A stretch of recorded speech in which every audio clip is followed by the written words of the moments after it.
हम शॉर्ट वापस कवर करेंगे 17,080, 17,050 की जोन में। 17,080, 17,050 के जोन्स में आप शॉर्ट को कवर करेंगे, लेकिन आप ऊपर की जोन्स में 17,200 के आसपास कहीं आपको मिले निफ्टी, तो आप वहां पर शॉर्ट में जा सकते हैं। राजेश जी, ये इंडेक्स पे हायर साइड पर आप बिकवाली की राय दे रहे हैं, निफ्टी बैंक को लेकर क्या कहेंगे? क्योंकि वहां पर भी सिचुएशन उतनी अच्छी नहीं है, वहां तो और क्रूशल जोन्स टूटे थे, तो वहां क्या करना चाहिए? बिल्कुल। तो Sumit ji, yes, bank Nifty में भी काफी क्रूशियल जोन टूट चुके हैं। हम यहाँ पे स्ट्रगल कर रहे हैं 39,500 के लेवल को होल्ड करने की। आज के सेशन में भी 40,000 काफी इंपॉर्टेंट लेवल है, जहाँ पे आज भी मार्केट में देखे तो ऑलमोस्ट वहां तक जो एक रिट्रेस हुआ था मार्केट, वहां ही से वापस से सप्लाई बनते हुए दिखा है। तो बैंक निफ्टी के केस में भी अगर हम देखें तो शॉर्ट बिल्डअप तो यहाँ पे भी है, शॉर्ट कवरिंग का ट्रेड अभी भी यहाँ पे प्ले आउट होते हुए नहीं मिला है। जो आज पुल बैक मिले थे, वापस से अनवाइंडिंग हुई है।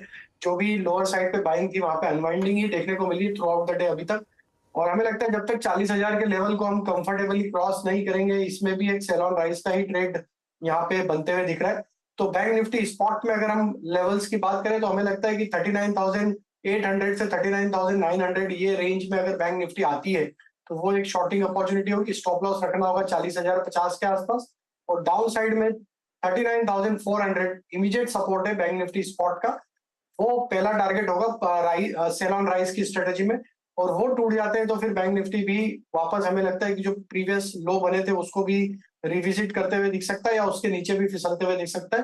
तो 39,400 उसके नीचे अगर फिसलता है तो 39,100 तक की इमीडिएट डाउन साइड भी बैंक निफ्टी दिखा सकता है। तो सेल ऑन राइज की स्ट्रेटेजी यहाँ पे भी रखेंगे। 39,400, 40,050 ये एक स्टॉप लॉस रहेगा। शॉर्ट साइड पे आप यहाँ पे रखेंगे, लेकिन यहाँ नहीं।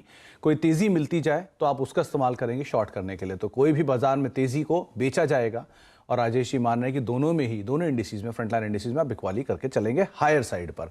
Rajesh ji, individual stock specific market इस समय दिखाई पड़ रहा है और बहुत अच्छे अच्छे ट्रेड्स हैं, लॉन्ग साइड पे भी, शॉर्ट साइड पे भी। तो आपकी रणनीति कहाँ होगी? कहाँ लॉन्ग, कहाँ शॉर्ट? तो सुबह जी देखिए, लॉन्ग साइड में एक क्लियर ट्रेड जो बना है वो है पेट्रोनेट का। काफी स्ट्रॉन्ग यहाँ पे चार्ट स्ट्रक्चर बने, और स्टॉक में जिस तरीके से एक मल्टीपल रेजिस्टेंस जोन का ब्रेकआउट हुआ है, एक लॉन्ग बिल्टअप का ट्रेड यहाँ पे क्लियरली प्ले आउट होते हुए दिख रहा है। तो पेट्रोनेट पे बाय करने की सलाह है। पेट्रोनेट फ्यूचर यहाँ पे बाय किया जा सकता है। अपसाइड के टारगेट 245, 250 तक आते हुए दिख सकते हैं। स्टॉप लॉस होगा करीब 230 के आसपास। जो दूसरा स्टॉक यहाँ पे हमें अट्रैक्टिव लग रहा है, जिसमें एक क्लियर अप ट्रेंड अभी भी रिज्यूम होते हुए दिख रहा है, वो है एल का। और हमें लगता है ये हैवीवेट स्टॉक है और एक अच्छा यहाँ पे इंडेक्स को सपोर्ट देता हुआ दिख रहा है जी। इस पुल बैक में ओवरऑल स्ट्रक्चर पॉजिटिव है। एक डिप जरूर मिला था पिछले कुछ दिनों में, लेकिन हमें लगता है यहाँ पे बाय का ट्रेड बनाया जा सकता है। एल में हम एक्सपेक्ट कर रहे हैं टारगेट जो आ सकते हैं करीब 2240, 2250 तक के करंट लेवल से। स्टॉप लॉस होगा 2140 के आसपास। तीसरा स्टॉक होगा वो शॉर्ट साइड में होगा, और उस पे M&M पे हमारा शॉर्ट का व्यू है, महिंद्रा एंड महिंद्रा पे। स्टॉक में देखें तो जो पिछले दिनों में जो गिरावट बनी है उसमें स्टॉक ने 200 डे मूविंग एवरेज को वायलेट किया है। वीकली सेटअप पे देखें तो एक मल्टीपल सपोर्ट जोन का ब्रेकडाउन यहाँ पे देखने को मिला है। तो जिस तरीके से M&M के स्ट्रक्चर यहाँ पे बने हैं, ये हमें लगता है कि फर्दर और वीकनेस यहाँ पे एक्सटेंड होते हुए दिखेगी गोइंग फॉरवर्ड। तो 1120, 1110 तक की डाउन साइड के टारगेट के लिए M&M पे शॉर्ट करने की सलाह। स्टॉप लॉस होगा करीब 1205 के आसपास।